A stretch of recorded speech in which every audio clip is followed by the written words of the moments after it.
I already entered all this information. I already did it. I scheduled the fucking event. That's what should show up. That's what should show up. Not any of this. I should be able to find it. It should be somewhere. Dear fucking Lord. Facebook, you goddamn load of fucking... You goddamn cocks. I'm sorry, but you really are just pieces of shit. What you have built here is one of the biggest pieces of shit I have ever seen. You really don't know how to just do your fucking shit.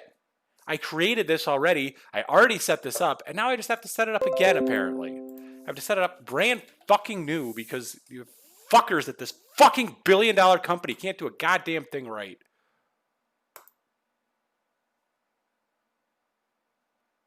How is this what they come up with? Like, this is so bad.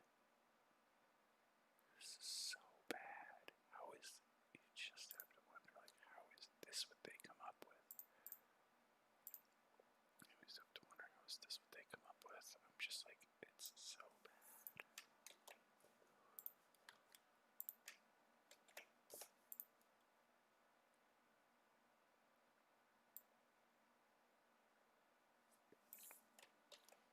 Goddamn cock munchers. I swear to God, I already scheduled this. It was already here. Like, seriously, I already put that up there. I shouldn't have to do it again. Fix your fucking shit. What? It seemed all fine last time, and now it's broken again. Don't fucking get it. Fuckers. How can they not do this? Like, seriously, it is a... I don't know, sometimes the thing is you...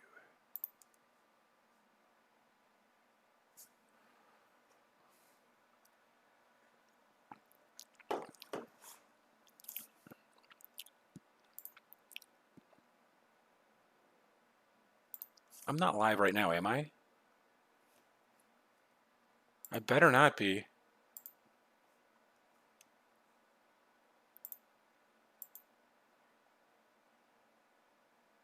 Well, first off, this is fucking bullshit. What the fuck? I scheduled... Now YouTube is fucking up. Dear Lord. Can anyone do this fucking right? I know what I did. I did it the same fucking time. I did it the same fucking way I always do this. What the fuck? This is fucking bullshit. Why is this doing it the way it's doing it right now? This is such bullshit. I swear to fucking God. What the fuck? Why is the title wrong? Why is everything wrong? I didn't do this. This is not what I did. I know what I did. This should not be live because I did not tell it to go live. I did not tell it to do this. I know what I said.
Live 3 miles apart on the Lawrence Corridor in Chicago, it's Semi-regular Wednesday. Wednesdays! It's our 77th Woo! remote show. I can't believe it either. With our special guests, Lucy Tollefson, Edgar Mota, Matt Levy, Helaine Witt, and Bruce Lipsky. And now, the only U.S. president to ever be impeached twice, Barbershop Bangers. Woo!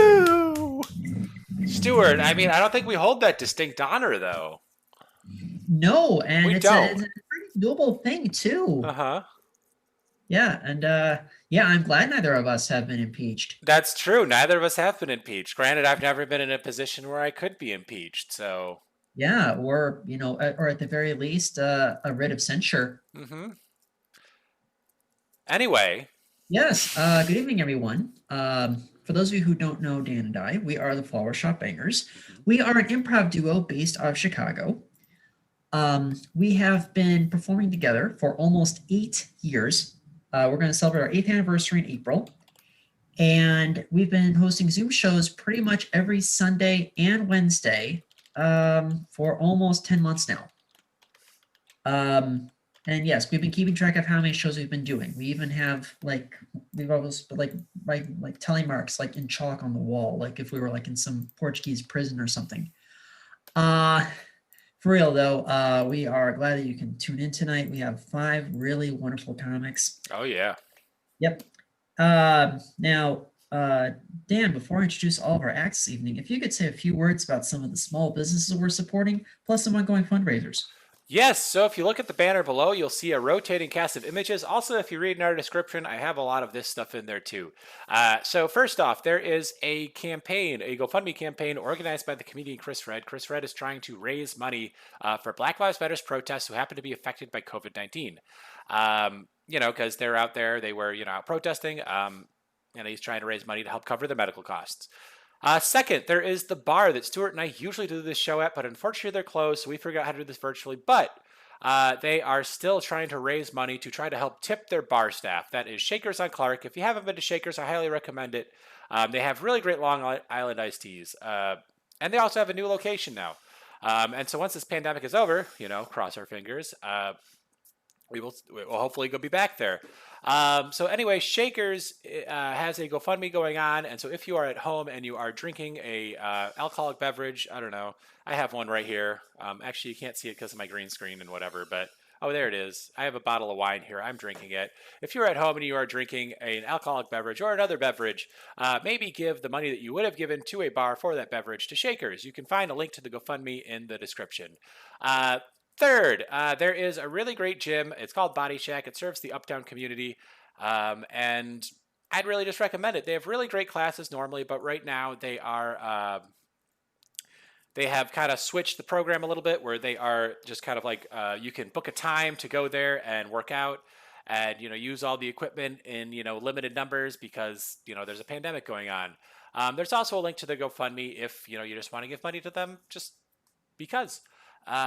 Last and certainly not least, there is a really great coffee and tea shop that is in Uptown as well, and the Asia on Argyle. It is called First Sip Cafe. Highly recommended. Went there yesterday, and what was I going to say? Oh, and I have a link in the description to buy gift cards there. Also, if these businesses are not local to you, I would recommend just going out and supporting your own local businesses. There are a lot of places that I'm sure you do not want to see go under, due to a global pandemic. We really want to support these places. Also, I thought I'd just make one more note, and that is that in between all of our sets, between all of our comedians, we do try and do a little bit of crowd work. And so if you are watching the show and you would maybe like a shout out, you can either like or comment on the Facebook stream, or you can comment on the YouTube stream if you're watching there. Any of it helps, and all of it, helps keep the performers, lively, and helps them know that people are watching. Thanks. Back to you, Stuart. Of course, and we appreciate the interaction with our audience. Yeah, so if you have any questions about the show, comments, constructive criticism, egg salad recipes, anything you want to throw at us, just let us know. We try to make the show at least somewhat interactive while there's a pandemic going on. And it's been almost 10 months now, and well, technically it's been exactly 10 months as a matter of fact. But yeah, but there are people that, are still, living alone, that are, have not had any human interaction for 10 months. So we do what we can. Nevertheless, this is the latest in our, I guess, unofficial series that I guess you could call New for 21, insofar that in our last 4 shows, each of the 4 shows that we've done since New Year's, we've had 18 different comics. And out of those 18, only 2 of them have previously been in our show. So as far as we know, I mean, Dan and I are in for some pleasant surprises tonight. A lot of the comics that we booked tonight were booked by reputation. It's like I, pay attention to people's Twitters and stuff like that. One of them, it's just, we booked them sight unseen, and we're absolutely phenomenal. And we're looking forward to more of the same this evening. So obviously, closing out the night are your co-hosts and co-producers, Flower Shop Bangers. Woo! We're right before Flower Shop Bangers. From Milwaukee, presently in Seattle, we have comedian Lucy Tollefson. Woo! We're right before Lucy T. We have from Long Island City, Matt Levy. Woo! We're right before Matt. We have a comic that, oh my goodness, I don't think we've seen in maybe 3 or 4 years. We're welcoming back Edgar Mota. Woohoo! We're right before Edgar is a comic that we first had in our 2-night Hanukkah themed event, Helaine Witt. Woo! And starting off the night is actually a friend of Helaine's. Really phenomenal comic, also originally from New York. Please welcome to our show, Bruce Lipsky. Thank you, thank you, thank you. I appreciate that. Oh, I should be excited. I'm turning 65 this month. But I looked in the mirror the other day. I said, gosh, I look like a roasted old Buick. This body is totally shot, out of alignment. Nothing can even be buffed out. My hoses are leaking. My rear end is making funny sounds.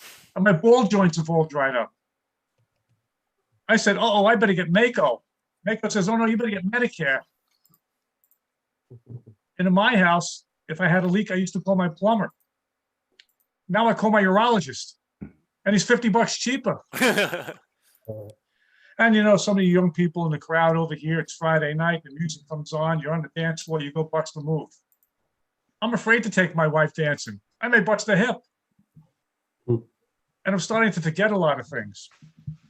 Well, my phone mattress has a better memory than I do. It's awful. And now, in my stage of life, I change the batteries in my nose hair trimmer more than I do on my TV remote. And it's hard, too, we're getting old. I think people are trying to rip me off. I brought my vehicle in the other day for service. I came back with an itemized bill. Brakes adjusted, oil change, 4-wheel tire rotation. I said, this is all wrong. My mechanic said, why? I said, I drive a motorcycle. And I just retired, and my friends are all jealous. They said, Bruce, you're young, you can do a lot of traveling. I am. Mondays to the orthopedist, Wednesday to the neurologist, and Thursdays I'm filling prescriptions at CVS. And now, as I said, I'm 65, I want to stay in shape. So I got involved in late night exercise, really late night exercise. I exercise between the hours of 3 and 5 in the morning. I run sprints from the bedroom to the bathroom. My wife calls it my Usain Bolt to the bathroom. Thankfully, I wear cleats and tracksuit to bed. And the good news is I got my time down to 6 seconds. But unfortunately, I can only hold my pee in for 4.2.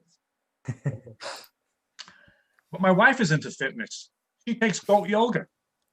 She finds it very therapeutic and relaxing, especially when the goat jumps on the back and licks her ears. I said, wait a second, I tried that last week and you slapped me and threw me out of the bedroom. And now you're paying the goat to do it? She says, well, he's got great technique and fresher breath.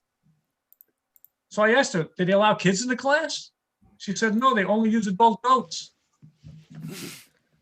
And my wife and I have a nice marriage. We've been together 30 years. We just celebrated our anniversary. 30 years of wedded blisters. That's because she's been rubbing me the wrong way all these years. And I got the calluses to prove it. And we have a very unique marriage. We don't renew our vows every year. I get a performance review. And last year was tough. My wife said, Bruce, if you work for me, I would have fired your ass a long time ago. So she gave me 3 months probation and took away all my fringe benefits. Where's human resources when I need them? And my wife she's been 35 years on Wall Street. Everything is business. She puts everything on an Excel spreadsheet. I wish she'd excel at spreading and putting out between the sheets.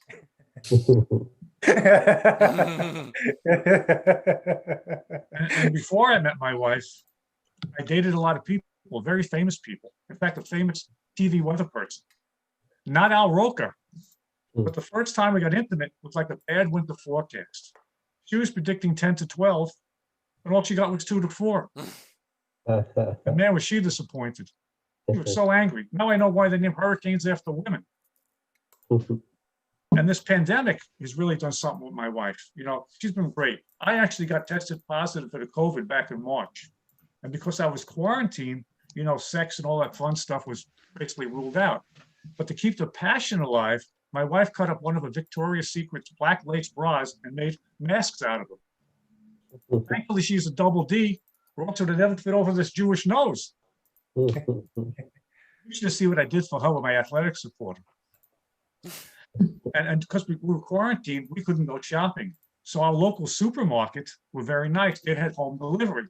But the only problem they had is that they couldn't guarantee giving us the food that we ordered because of supply and demand. I can understand a zucchini for an eggplant, rye for whole wheat. How do you go from Colgate to Preparation H? Oh, Even my dog had to suffer. He went from the signs, rolled on his back and played dead. And I've been trying to teach him that trick for 3 years. Prior to the pandemic, my wife did all the shopping, which was a mistake. I'd asked her for creamy peanut butter. She'd get junkie style. I said I want regular orange juice. She'd give me orange juice with pulp. I said, honey, I really need Ben Gay. She brought home Ben the Bag Boy. So the other morning when she said, can you pass the Colgate? I handed her my Preparation H because she's always chewing my butt out. And she's been obsessed with buying on Amazon. It's driving me crazy. The packages are nonstop. We just had our front porch rezoned as a loading dock. The packages are stacked to the roof. I feel like I'm playing every day a game of Jenga for giants. I'm constantly going from my front porch to the living room to the second floor, like a personal delivery monkey. Her Amazon primate. And my birthday's coming up. And she said, Bruce, I really want to get you something online. What do you like? I said, how about a forklift, a weight belt, maybe a bigger house? And the packages are nonstop. The post office just issued us our own zip code. And the other morning, I caught her painting on the driveway in yellow and had a chain reserved for UPS. Valet parking only for the delivery trucks. And I'm really, really worried because I think she's having an affair with the UPS guy. She's constantly going on and on bragging about how big his package is. And now she only wants backdoor delivery. You know what Brown's doing for her? What's he doing for me? And she's into fantasy role playing. I have to dress up in brown shorts, construction boots, and carry a clipboard. So anytime I want to have sex, I got to sign for it. And this is making my family life miserable. The only smiles in my house now are the ones in the boxes. But we do enjoy doing things together. You know, Broadway shows, nice dinners, the UPS guy. No, but I'm thinking, you know, I was just like getting older. But I have elderly parents, you know, and really elderly parents. And, you know, you got to take care of them. But I think my father's starting to lose it a little bit. He's convinced that stand-up MRI is a comedy club. So I had to take him to the hospital recently for some tests. So we're in the elevator, and the technician wheels in this machine with all these tubes and hoses. My father looks at him and says, Mister, not going to hook me up to that today, are you? The guy looks back and says, I hope not for your sake. It's a carpet cleaner. After the hospital, I took him to their favorite restaurant, Friendly's, which is kind of a misnomer. because there's nothing friendly about my parents when they go out to eat. My mother's having breakfast, and it happens in these restaurants with my parents. The waitresses doesn't go over and say, "Is everything okay?" They ask, "Is anything okay?"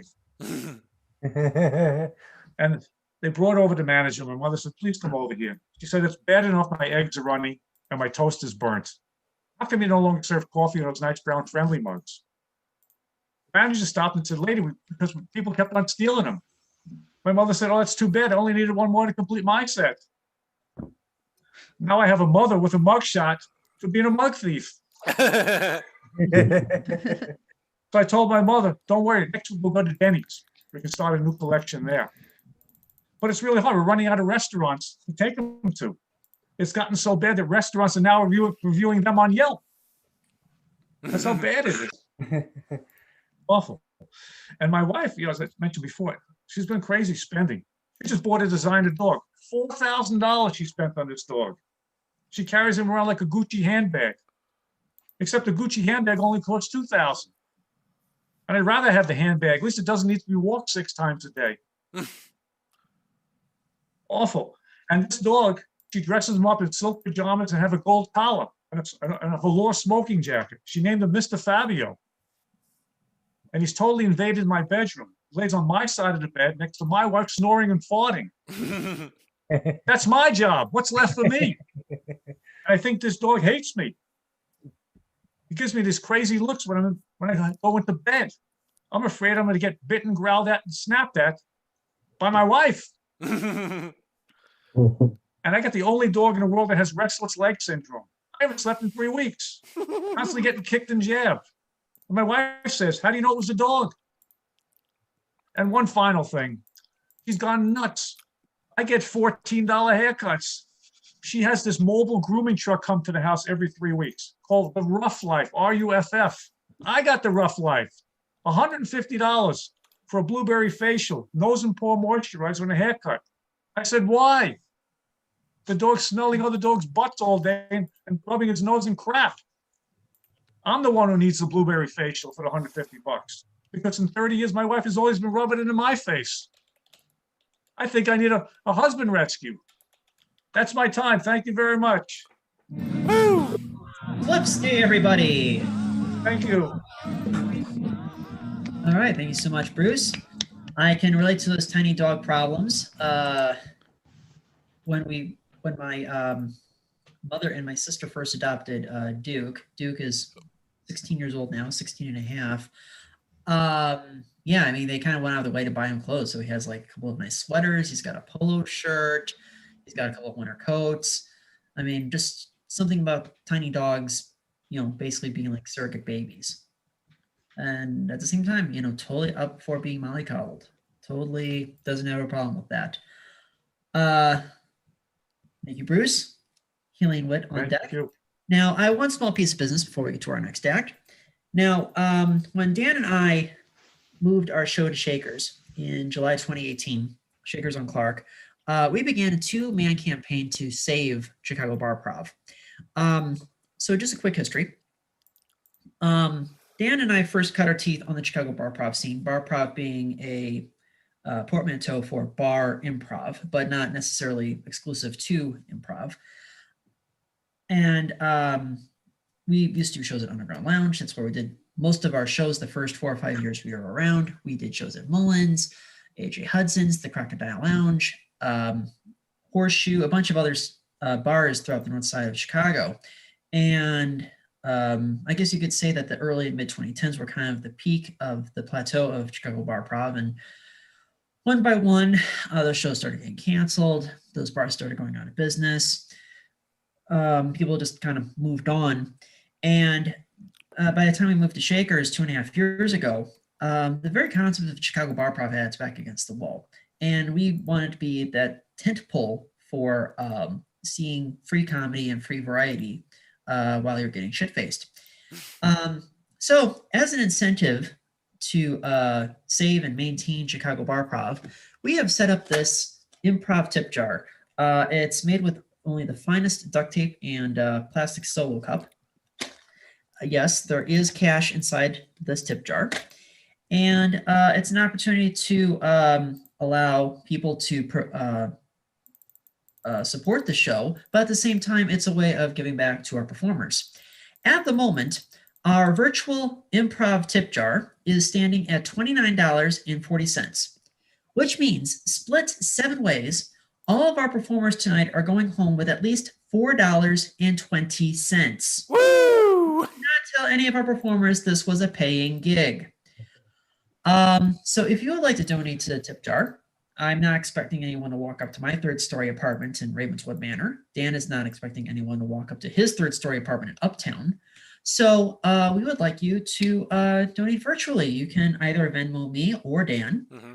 Our Venmos are above. Yep. We're not competing by any means. Everything is not at all. Oh yeah, totally not. And yeah, if you're enjoying the show, just think. Right now, everyone's going home with $4.20. So if you do the math, let's see. If you were to donate about $5.60, everyone tonight will go home with at least $5. I'm just saying, of course. Why not over $5? Why not 6? Why not 7? I guess it depends on just how much you're enjoying the show tonight, and we certainly hope that you are. Without further ado, our next performer, I should say, was first in our show about 5 weeks ago. We did a 2-night Hanukkah event that we called 10 Jews, 1 Stew. Hi, I'm Stu. She has been doing comedy for many, many years. Presently in Los Angeles. Please welcome back, Helaine Witt. Wow. Los Angeles. I thought I live in New York. That's awesome. I'm an LA comic. Now people will respect me. That's good. In many, many years. I love it. I better be funny. That's all I can say. You got my name right. That's good. I have a club. Johnny Carson music that threw me off. What? I think it was the Johnny Carson music that threw me off. Oh, wow. Well, I better talk about that then. I was going to talk about my name.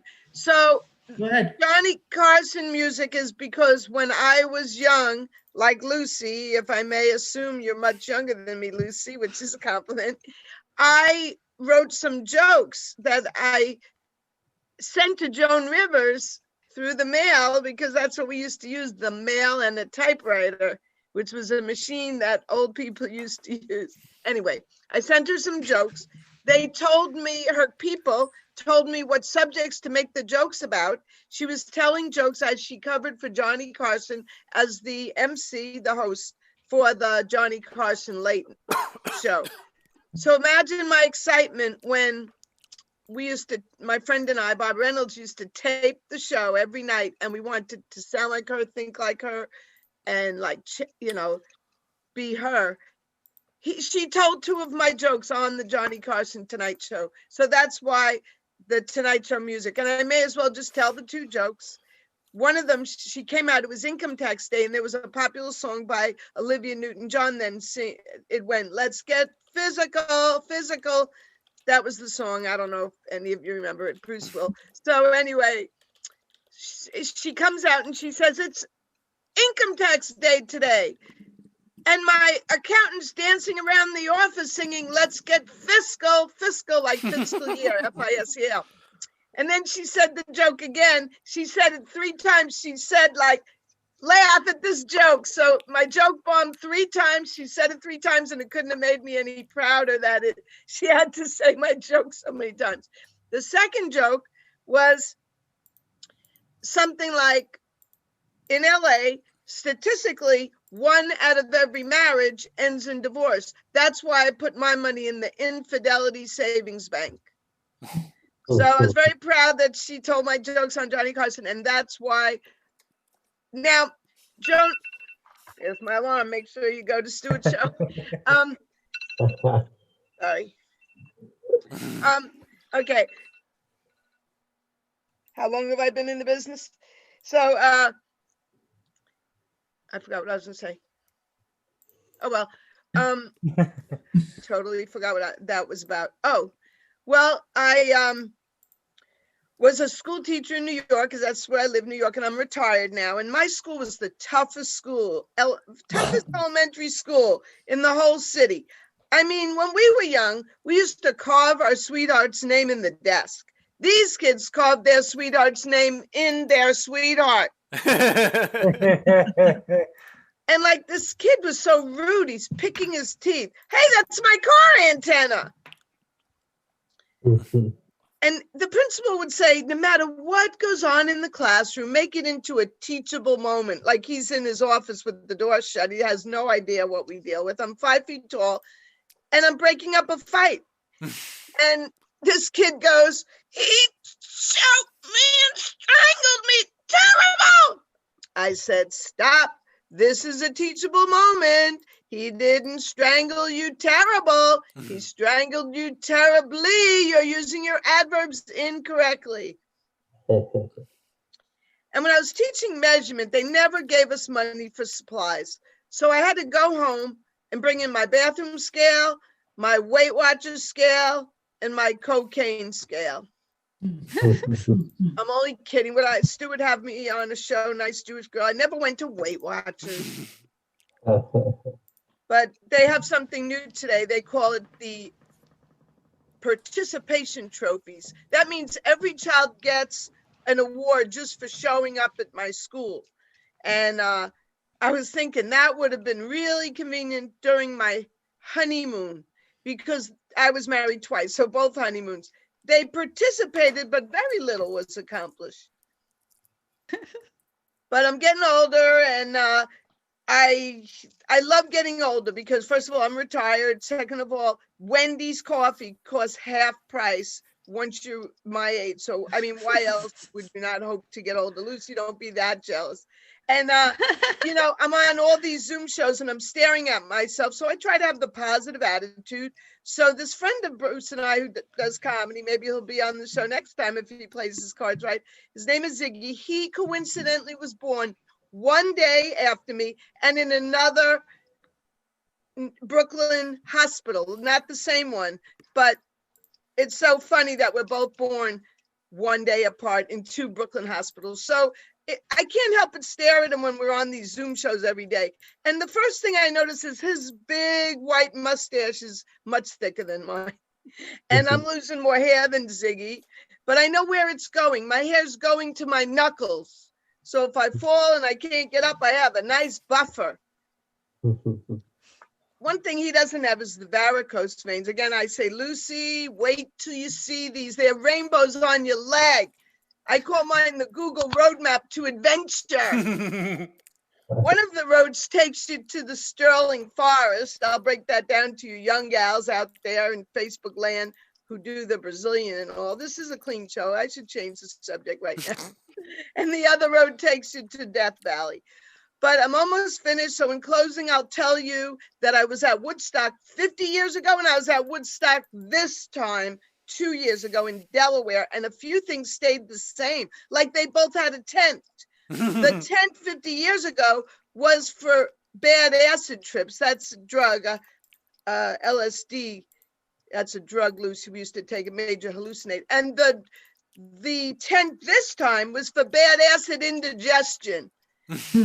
Well, thank you. There's my light. Have a wonderful show. Thanks for having me, fellas. And I'm going to donate my money back because you have like 20 charities that you talked about. You're such giving gentlemen. I'm really moved by the fact that you're giving your money to so many places. So my money goes back to you. All right. Thank you so much. Helaine Witt.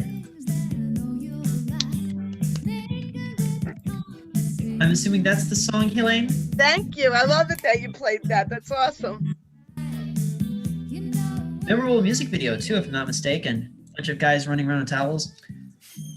All right. Thank you so much. All right. So, Dan, let's take a quick check-in on our Facebook Live audience. See if anyone has any questions, comments, feedback. You know, I see that there are people watching, but they're being awfully quiet. So anyway, if anyone is at home and you want to shout out or you want to just like, let people know that you're enjoying the show, just, feel free to like or comment on it, honestly. We really appreciate the people that are watching, and yeah, we'll be sure to make sure you're known if you do that. Yeah.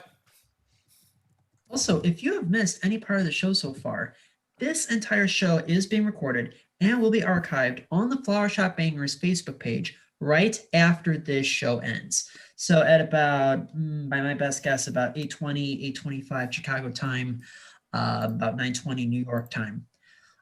Also, make sure to like and follow Flower Shop Bangers on Facebook. It's just facebook.com/Flower Shop Bangers, all one word. I think we're approaching 600 likes, aren't we, Dan? That sounds about right.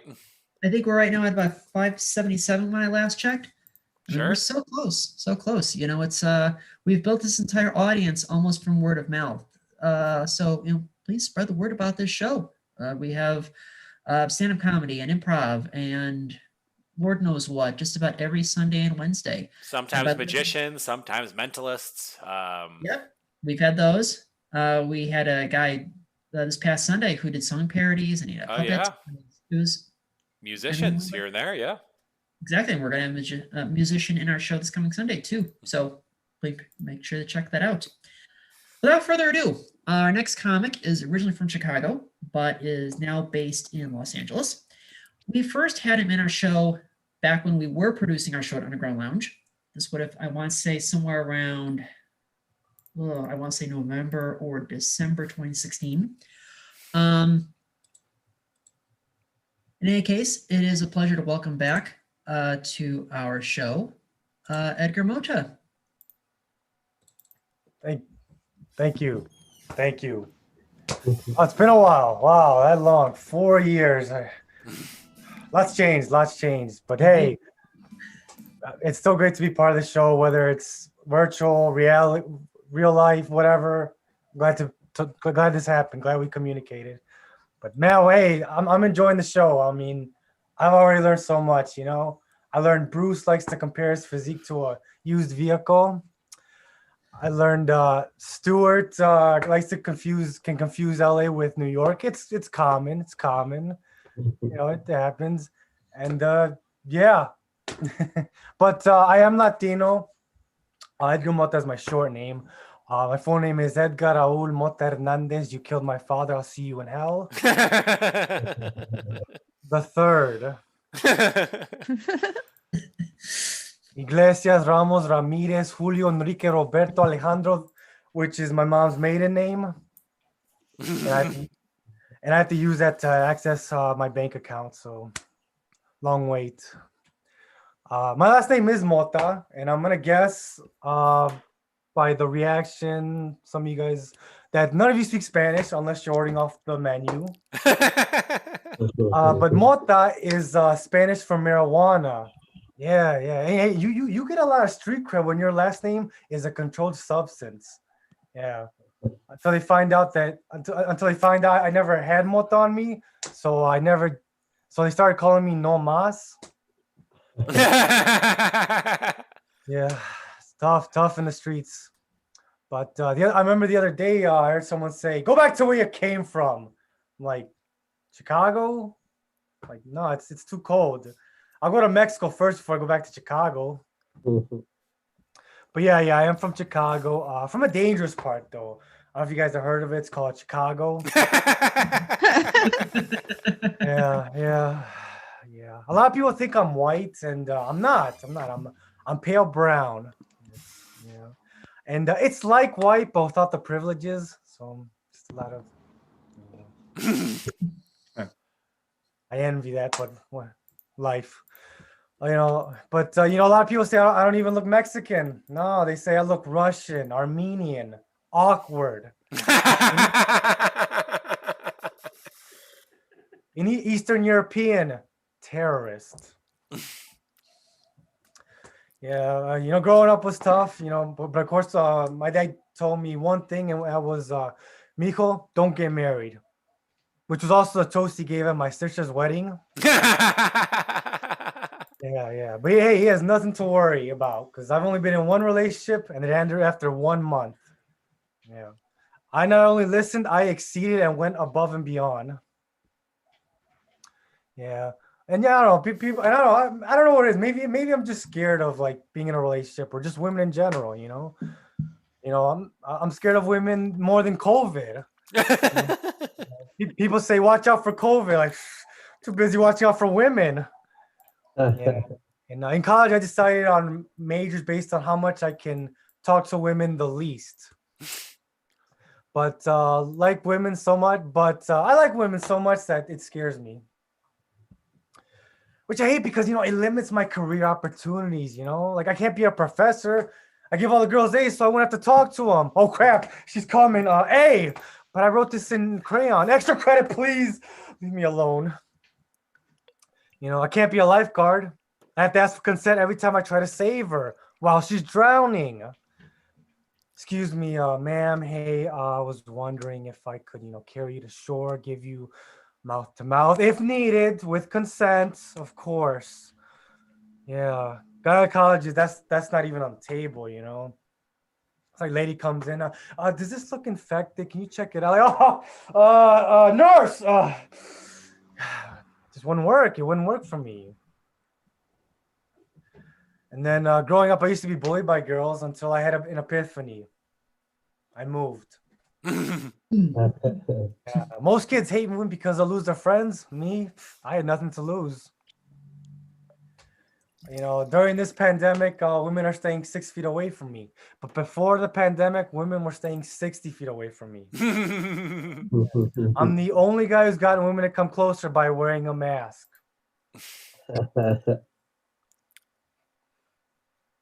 Ladies, huh? And then my friends ask me, like, hey, what's gonna happen the day a lady approaches you? What are you gonna do? Well, I'm gonna turn off my alarm clock, go back to sleep, and see what she wants, and change the bed sheets if necessary. But I am trying some pickup lines. Basically, I approach a woman and I say, hey, you smoke mota? And assuming she says yes, hey, you want to smoke this mota? And then she leaves in disgust. But hey, you know what? It's progress from my last pickup line. Hi.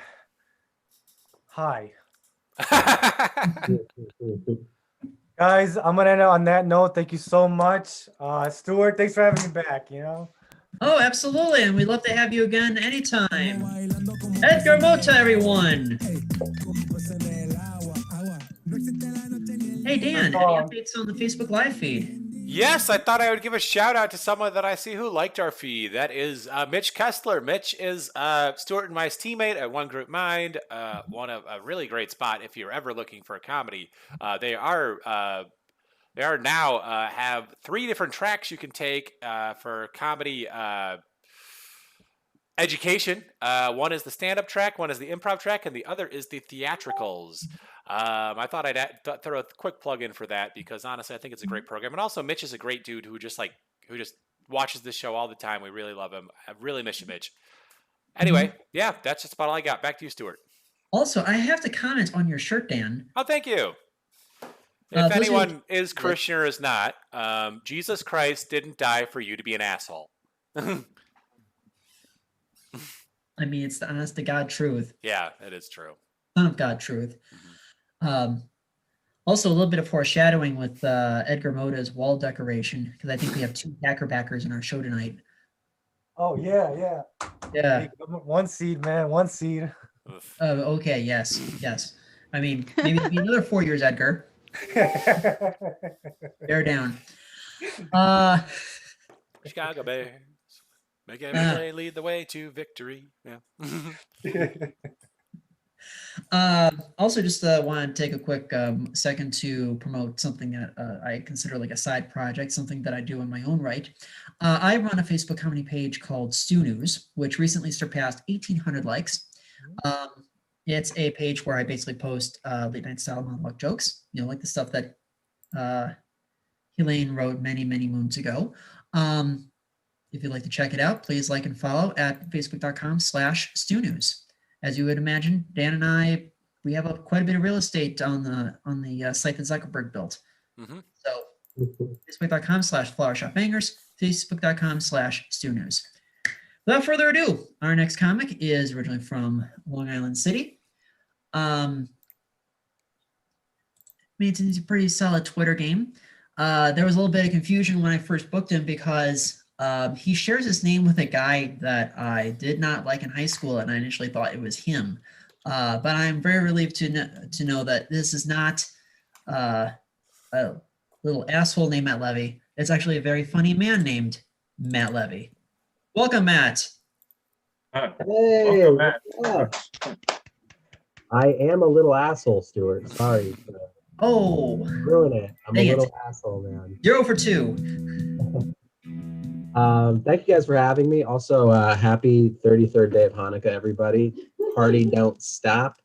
My wife's laughing in the background. Things are off to a hot start. I feel good. I wanted to say I've done a few Zoom comedy shows thus far, to like varying degrees of success. I'd say the worst it's gone so far was probably the show where the host muted me. Yeah. The best was probably the one where my mom texted me after and said, "Sorry, I forgot to watch." That was okay. I wanted to try something very different this time. I've told the hosts about this. You may see that I have like a second video set up, so I'm doing something a little different this set. On Twitter, I don't know if you guys saw, but Elon Musk just, I think today or yesterday, said legalize comedy. But did he include prop comedy? So while Elon is prop comedy is still legal, and since I'm at home, I wanted to do jokes not about like my life, but about my home. So first, Dan, you can switch the camera now to spotlight the other one. I wanted to show you guys my silverware drawer. Okay. Can you guys still hear me? Yes. Perfect. Does everyone see my silverware drawer?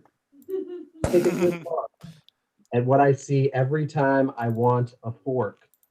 I feel like every time I want a fork, it doesn't hurt that I have a hot sauce from 2014 ready to go.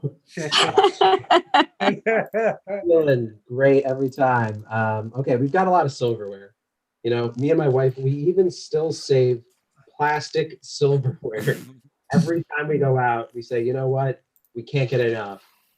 Some might say that we've got enough spoons for the Duggar family. Close up. That's 19 spoons and counting for those at home. That's a very old reality show joke. I really challenged myself to write jokes about spoons for this set. I bet John and Kate plus 8 would see this drawer and say, whoa, slow down on the forks. I got a lot of butter knives. I don't know if people were paying attention at home. Do people have this many butter knives? I don't know if this is a thing. Somehow we have 15 butter knives. It's like we're collecting them. What I just learned doesn't appreciate in value though? Butter knives. They stay the same. I can't even get rid of these. They're just soft knives. I check the Dow every day, and the butter knives do not ever tip the scales in any way. If you're on the bottom of the silverware drawer, I'm sorry, my friends. We're never using you, right? There are spoons I've never seen before in here. I own them, but I just use the same top ones over and over. So, like, when I go on a trip, the best part is deciding which clothes get to go on the trip, right? Like, if you go on a trip, packing is like exciting, sort of. It's like your clothes made the clothes all-star team. It's like, congratulations, t-shirt. You're going to Pittsburgh for 3 days. Let's go. But a lot of these spoons will never make it off the bench. Advantage. I say all this because if anyone wants any spoon, let me know. I won't send them to you, but I'd like to know who just wants my spoons. All right. That was a silverware drawer. Give it up for the silverware drawer making its first comedic appearance. I do have another drawer for you, though. That's my laptop where you guys can see.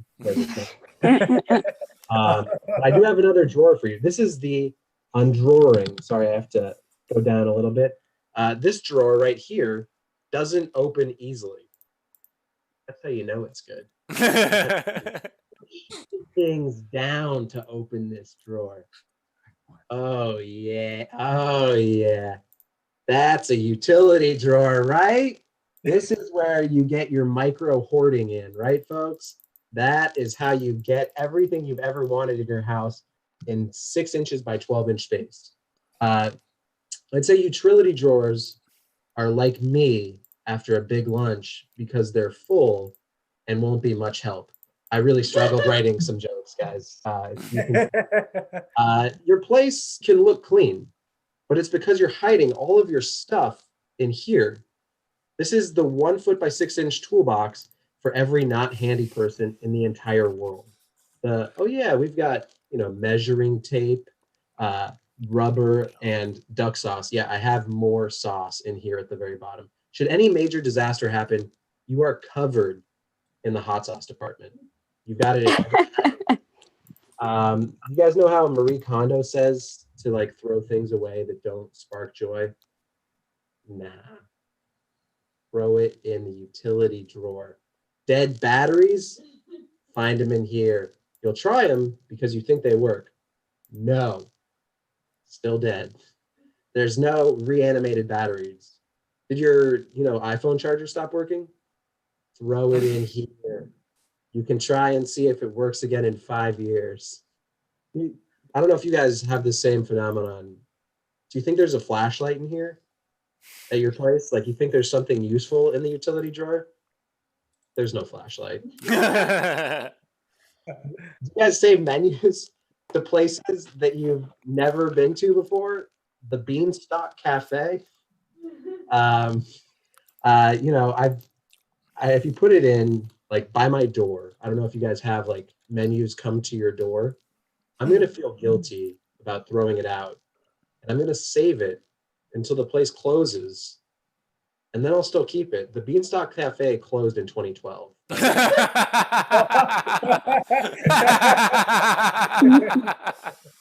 Also, their menu is online. I don't remember getting any of the stuff in here. I don't remember a Home Depot trip where I purchased all of these things. It's just here. It was here for generations before me, and I'm the first tenant in this apartment. It's just here waiting to be thrown out. When you look in there and are confused why you saved the Cuisinart manual that you threw away in 2016. There is nothing of value in here. My wife was very supportive on that. Is a hammer. I have a hammer. You can sort of see its handle right there. It's pretty cool. The one useful thing that this drawer is actually for. Only unfortunate part is you have to take literally everything out to even access this hammer. I don't even want to show you guys. It's too much work. But look at all this. We have rope. See that? I don't know why we have rope. Neither my wife or I remember buying rope, but we do actually use it in the bedroom, if you know what I mean. We sleep with it. I'm too cheap to buy pillows. All right. That is the dumbest joke you'll hear all night. Hey. Oh my God. There's a gun in there. What? Babe, do we have a gun? Yeah. I got to go talk to my wife about why we have a gun. Have a great night. I appreciate you putting up with this ridiculous. We don't have a gun, I swear. Levy, everyone. Woo, yay. Where that gun came from either. Thank you so much, Matt. All right, Dan, any updates? Yes, there are, Stuart. I thought I'd give a couple shout outs. One is to our another teammate we have at One Group Mind. That is Helen DeFore. For those of you for those of you who didn't get my last update, the Comedy Clubhouse has comedy classes that are going to start in 2021. I honestly think they sound really great. And honestly, whenever I see a new instructor that's announced, I'm like, hey, that's someone I want to study with, personally. I don't know. Another one is Dennis Episcopo. Thank you for watching, Dennis. And Andy Levy is talking all about how much he's loving these cutlery jokes.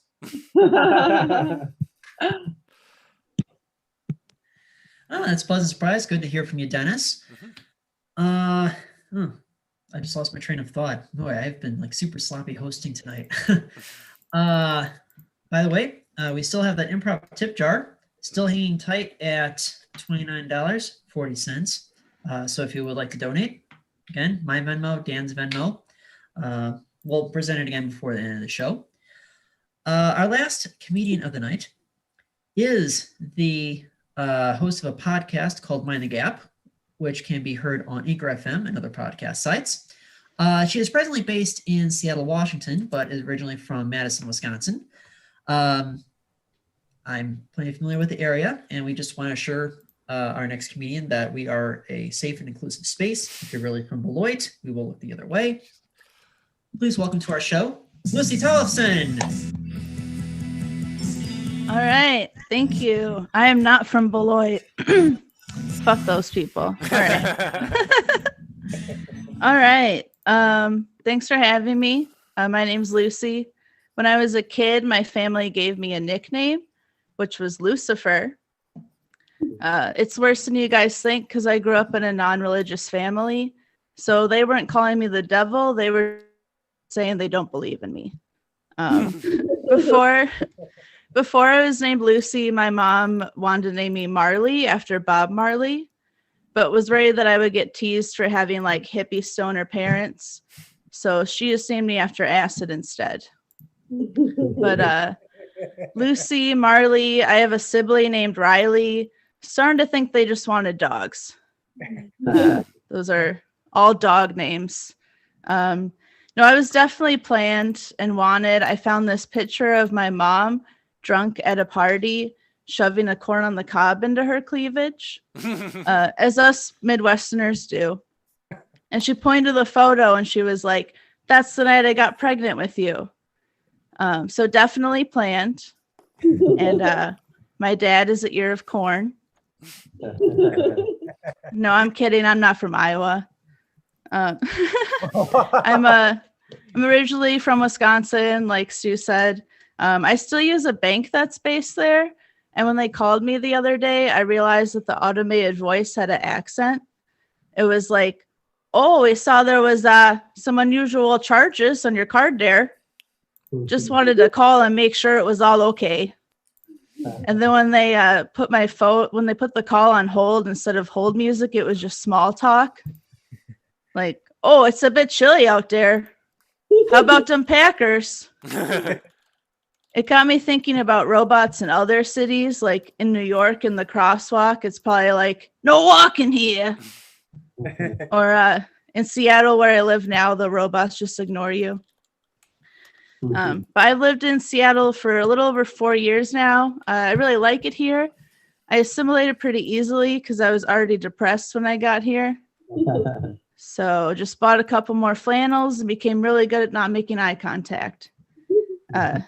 I have gained some weight since I moved here, though, and I don't know if I should like keep going with it so I can do fat jokes or get back in shape so I can be successful. It's kind of a hard decision, but I try to stay positive about it. I don't view myself as fat. I just view myself as pregnant with sadness. It's twins, anxiety, and depression. But I say that because pregnancy is apparently a positive thing and sadness is what made it. So that makes sense. I'm also a gender queer person. So technically one of these is a man boob. I think it's the one with the random hair. I'm not sure. If you're wondering what gender queer means, it's kind of like if you don't like me as an unattractive woman, you still might find me funny as a fat guy. I think that sums it up. I'm a pretty big sports fan. I love sports. My friends like to make fun of me for it. They say like sports are dumb, but smart people can like sports too because there's like numbers and stuff, statistics. I don't know. A lot of people, I like to yell at the TV when I watch games, and a lot of people call that like an armchair quarterback, which is fine because that's what I also call my fashion style. That joke works better on stage when you can tell I'm wearing sweatpants all the time. But I would say that football is probably my favorite sport. Like I mentioned earlier, I grew up without religion, and that kind of took that place of that. And it makes sense because like there's one day a week devoted to it, usually like Sunday, but there's like some other days that we get sometimes. And I have to wear like sacred garments, like a jersey and a cheese head. And I have like all these weird superstitions and beliefs about it. But I think like religion should be like a more personal thing. And it gets weird how people like try to push it on other people.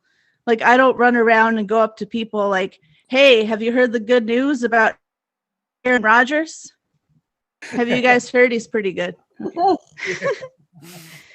Number one, baby. All right. I did some sports growing up too. I played basketball for a bit. It was at the YMCA, so they didn't keep score or anything. It was one of those like millennial participation trophy leagues. We were all winners. My mom went to the so and kept track of the points, and we sucked. I originally wanted to play because I wanted to be like my hero, Air Bud. But there were no dogs on the team, so that was bullshit.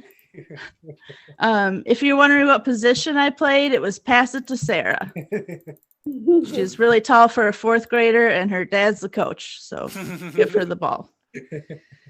I did have like big sports dreams as a kid too. When I grew up, I wanted to be a quarterback in the WNFL, but no WNFL, so only thing holding me back.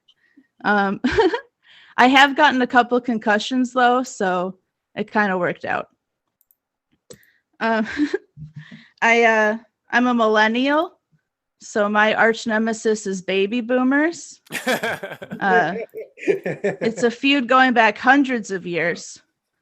Don't really know how it started, but boomers are kind of weird people. I don't know if you're friends with any on like Facebook or whatever, but they post weird stuff. It's like, who remembers Sloppy Joes? Like they didn't go anywhere, you know? Why is there a minion in the picture? Doesn't make any sense. They also are always typing in all caps, like, I love you. No collusion. Like, turn the caps lock off, Grandma. Stop yelling at me. Boomers also like talk about weird stuff. Like they're always like, when I was a kid, we didn't have snow days. Like maybe that's why you have a black toe, Grandpa. Maybe you shouldn't be walking uphill in -20 both ways or whatever the fuck you said. I just feel like boomers have all these weird hills they want to die on, but they won't just like die already, you know? Okay, and then that's all from me. And I don't want all boomers to die. I just want to clarify because I've had old people get mad at me. But but thank you, everybody. I've been Lucy Tollefson. Yeah. Lucy Tollefson, everyone. Thank you. And again, she is the host of a really wonderful podcast called Mind the Gap, which you can find on Anchor FM and other podcast sites. Thank you, Lucy. All right, one last check-in, Dan, before we get to our final act of the evening. Yes, sir. So I thought I would give a couple of shout-outs. One is to Mark Romanowski, who liked the feed, and I assume Jordan is at home watching with him. We always appreciate them watching. They watch, I mean, it's almost every week, and there are a lot of really great people. Sometimes twice a week. Sometimes there you go, twice a week. I forget we do 2 shows a week. Yeah, I'm a blur. Sorry, Edgar. I know this camera gets a little weird sometimes. Another one is to Chris Fair, who has informed me that he is at home watching with Helen, who is his roommate. So he's listening to the show while Helen's watching it, and always great to have everyone listening, watching, whatever you're doing. And yeah, so that's what I got. All right. Also, if you have missed any part of the show so far, just a reminder that this entire show will be saved and archived on the Flower Shop Bangers Facebook page right after this show ends, which for all we know will be about 20 minutes from now. Also, we still have the tip jar. Yes. And please make sure to tune in every Sunday and Wednesday until whenever this godforsaken pandemic ends. We have a really wonderful show coming up this Sunday. Our special guests, I should say, our comedian Jacob Williams. He is a really wonderful comedian. He's been on MTV Wild and Out. He's been on Late Show with Stephen Colbert.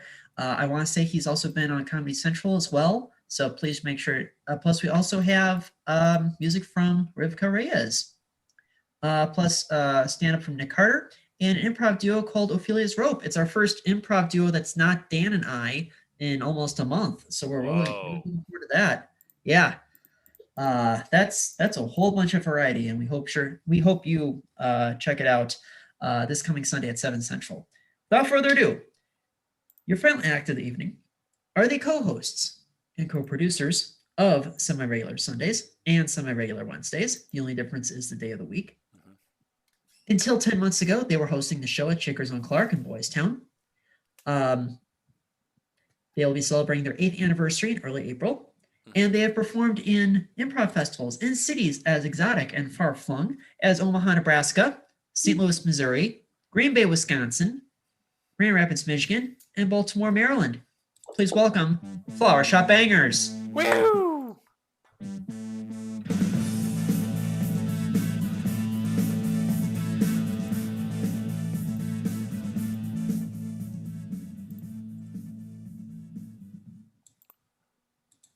All right. Yeah, good evening, ladies and gentlemen. I apologize for my blurry image. I can't quite figure out this camera. This Microsoft Life Cam that I have seems to be... There we go. Okay, I'm back. Yeah, thank you for everyone who's tuned in so far. I thought I'd give a shout out to that one person who liked our feed on YouTube as well. That's always appreciated. It does help with the algorithms. Maybe that got us that third viewer on YouTube. And the Facebook feed. Thank you to everyone who's watched so far. Also, I haven't said it so far, but if you do want, we do the show every Wednesday and Sunday at 7 p.m. And if you want to follow us, you can like us on Facebook, or you can subscribe to us on YouTube. You can see it all in my background. And yeah, we are the Flower Shop Bangers. We're getting some improv for you, and we get weird with it.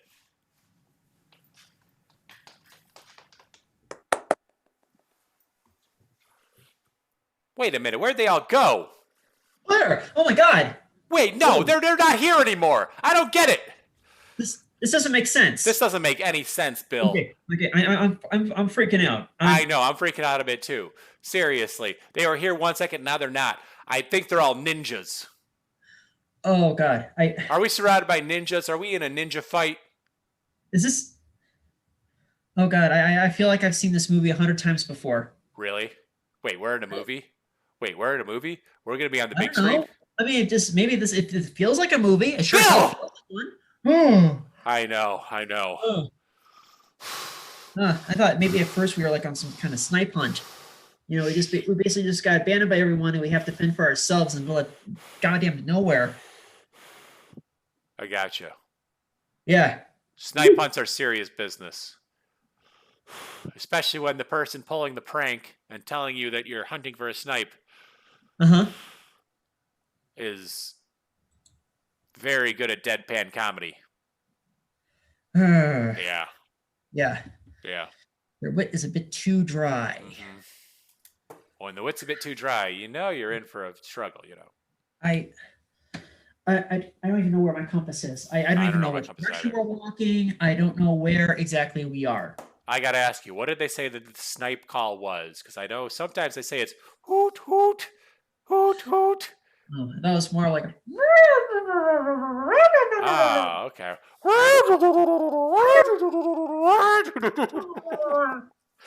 Yeah, because it's that snipe call. That's a snipe call, yeah. We might attract some snipes. And I don't know if we want to do that. Yeah, I mean, it's like I don't want to get pecked to death. I mean, good God. I don't either. And truth be told, as far as we know, we're still surrounded by ninjas. Yeah, I mean, for all we know, we're going to get starred and nunchucked and katana to pieces. And pecked. That's the worst part, isn't it? Yeah, it's... Bill. Frank. We shouldn't have come to summer camp. Yeah, I should have told my mom I would rather just stayed home this summer. Seriously. You know, Yeah. every year we come back and we think the pranks aren't going to be as bad as they were last year. Then Yeah. we get here, and then they're bad. Yeah, I should have just told her, you know what? I think I'm going to do that vacation Bible school that they have over at the Methodist Church. That's just a day school, too. You don't even have to stay overnight. Exactly. Yeah. You know, it's like show up by 9, you're gone by 1. Yeah. You learn I some gotcha. scripture. I mean, learn the teachings of Christ. I mean, truth be And told, you I don't thought get it. abandoned in the woods. Yeah, you don't get abandoned in the woods. Yeah. And I mean, I'm still half convinced we're surrounded by ninjas, and I'm still half convinced we're surrounded by snipes. I mean, And truth be told, when there's a 50% chance we're surrounded by ninjas, and there's a 50% chance we're surrounded by snipes, there's about maybe a 25% chance we're surrounded by both. oh God, there is that overlap. Yeah, I know. You can't forget about that overlap. You can't forget about that overlap. Yeah. And truth be told, in terms of camp pranks, Mm-hmm. I mean, they've been escalating every year. Let's be honest. You remember last year? 2 tons, 2,000 pounds of duct tape were involved. Wow. Yeah. 2 tons. 2 tons. 2 tons, 4,000 pounds? Yes, 4,000 pounds. 4,000 pounds. Wow. Yeah. Did I say 2,000 pounds? Yeah, you said 2,000. Okay, well, I meant 4,000 pounds. 2 hippopotamuses. I was going to say, good God. Yeah. Maybe Wow. 1. Yeah. So, Yeah. and you know what they used that for? What? Do you remember? I'm Because drawing a I blank. do. I do. Okay. They built 2 canoes. As a They matter of built fact, wait, 2 no. Actually, they built like 8 canoes. 8 duct tape canoes. 8 duct tape canoes. And they sailed several first-year campers into the lake. Only to wake up on a duct tape canoe. We could have been on that canoe. We could have been on that canoe. But quite frankly, I think right now we are the prankies. We are the prankies, and Yeah. and they've completely changed their game. This I know. is this is a paradigm shift for pulling practical jokes Yeah. on honest 12-year-old boys. Mhm. You know, honestly, you know, even if I think that vacation Bible camp or whatever, I could have done summer reading club at the library. I mean, if I finished 5 chapter books, I could have received a coupon for a free scoop of ice cream. I mean, If I that read- scoop of ice cream would have tasted good. That would. Yeah. If I read 5 more books, 2 more. That's 2 more scoops. Yeah. Yeah. I mean, truth be told, for me, it was either this or like, sports day camp where I would have played wiffle ball. A lot of wiffle ball. And dodgeball, maybe, if I felt like it, Well, I'm clearly not that athletic. I mean, I'm afraid of anything that flies. I gotcha. I'm the guy on the basketball court who goes like, Oh. just so it looks like I'm doing something. Mhm. They don't pass the ball to me. I just run up and down the court while my teammates do the work. Mm. The secret is to, if you play a pickup game, go with the tall kids. That makes sense. Yeah, That's a solid strategy. I guess I was always one of the tall kids, so for me, it was just that's like, true. do I Mhm. team up with myself or do I just take whoever I think is going to complement my game, Yeah, I get it. I mean, that's why I like playing with you in gym class. Oh, I gotcha. Because I figured you're more adept to it. You have better hand-eye coordination than I do. You're going to enjoy this. I'll be right behind you going, You look like you're eyeing the rebound, but you're never going to get it. exactly. Yeah, that's about what's Yeah. happening right there. Yeah. I mean, Yeah, you look like you're trying for it, but like the ball's going to go up, it's going to hit the backboard, you're going to kind of jump for it, but then not get it. Exactly. Yeah. That's precisely what I do. hmm Yep. I make it look like I'm a beast in the paint. Oh, I see. Yeah, I know. Mhm. So like the fundamentals, but you know how to implement the fundamentals. Yeah. Plus, I'm afraid the basketball is going to hit me in the head. Oh, yeah, fear. That holds a lot of us back, And quite Yeah. honestly, I think fear is holding us back from leaving this field. Yeah. I don't hear anything. I don't hear anything rustling. I don't hear like footsteps. I don't hear any snipes. But 1 second. What?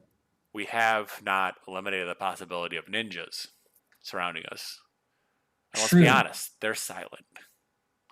God, you're right. Yeah.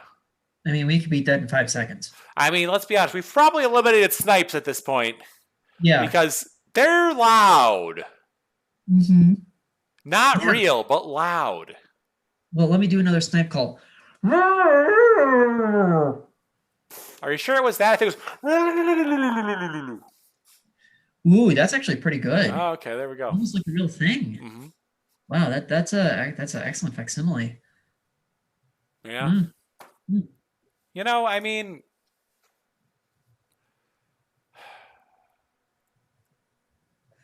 and I don't hear anything yet, you know.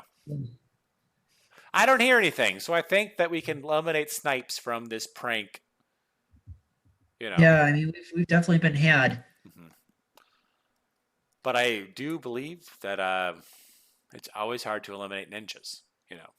Yeah, I mean, you can never rule out ninjas. I'm going to be honest. When I was in the bathroom today, Uh-huh. on the wall was taped to the wall an ad for Ninjas for Hire. I don't know if they meant that to throw me off. You know, I don't know if they knew that I was going to be in the outhouse at that time. Or Yeah, was if it someone did, in fact, hire ninjas. It looked like a legit, like classified ad. Wow, interesting. So they had like those little things where you pull off like the bottom of the paper. There's like a phone number or an email or something. Yeah, Whoa. pretty much. That was exactly what it looked like. Wow. So someone might have called a whole team of ninjas to surround us in this field. And honestly, I'm going to bet it was Big Mike. Oh God, probably. I mean, Yeah. he's a dick. He's such a dick. Seriously, Bill. If we die out here, Mm-hmm.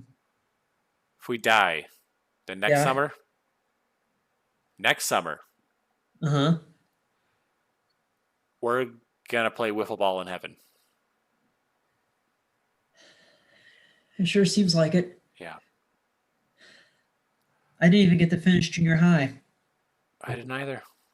Yeah. I mean, you know, we're both 12.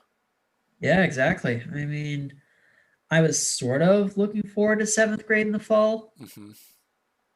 I mean, it's like, cause we're gonna be covering like algebra and math Yeah. class, Mhm. like the not like the like the 4 plus x equals 7 algebra, Yeah.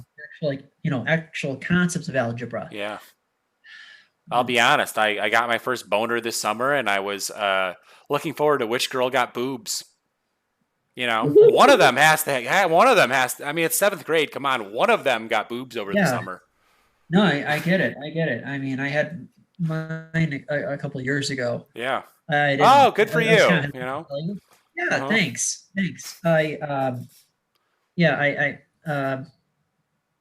I don't remember what I was doing. I think I accidentally saw like a catalog that my dad got in the mail. Oh.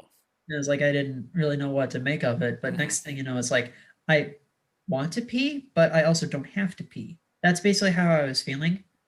Hmm. Yeah. That's a weird. Yeah, no. That's That is about a how weird- I felt. You know. Yeah. Okay. I'm glad I'm not the only one on this. You know, I was I hesitant got to- you. You know, we should talk about these things.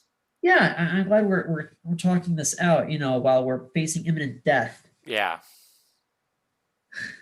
God, it's getting drafty out here. The temperature just plunged. Mhm. Ugh. And, Oof. and it's so swampy out here. I mean, ooh. It's probably gonna screw up my allergies. Ah. You okay there?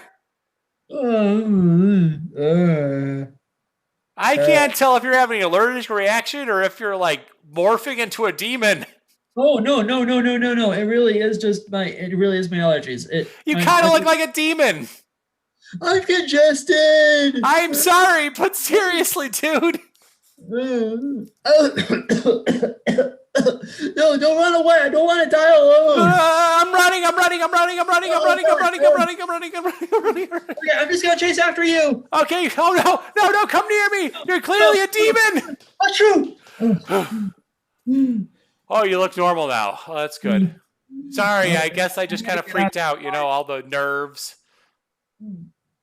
Yeah, I had to get out of that marsh. Oh my god, it was starting to get into it was getting right into my nostrils. Right in my nostrils. I mean, at this point, do you think we can eliminate maybe we were never surrounded by ninjas, I mean, it's possible. Yeah. But we are surrounded by boys that hate us. That is true.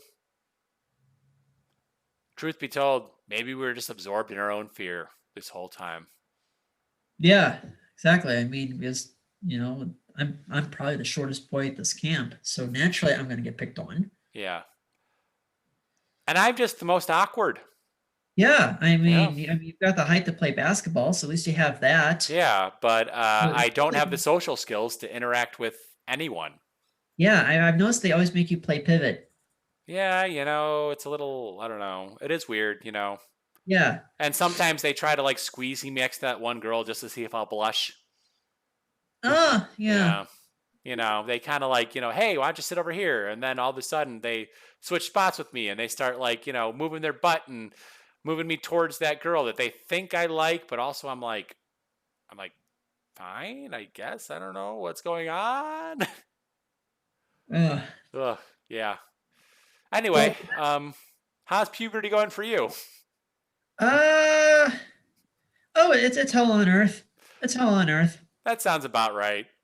Yeah. By the way, I brought that catalog with me if you want to take a look at it. Oh, like boobs? It's Victoria's Secret. Oh, well. Yeah. I've heard good things. Yeah, here we go. And that's our show! All right, thank you so much to all of our acts tonight. To Lucy Tollefson, and to Matt Levy, and Bruce Lipsky, and Helaine Witt, and Edgar Mota. Thank you so much. Thanks for having us. Appreciate it. We do this every Sunday and Wednesday at 7 Central, 8 Eastern. In the meantime, please wash your hands. Please stay a minimum 6 feet from strangers and acquaintances. Believe women. Black Lives Matter. Have a good night. We'll see you in 4 days.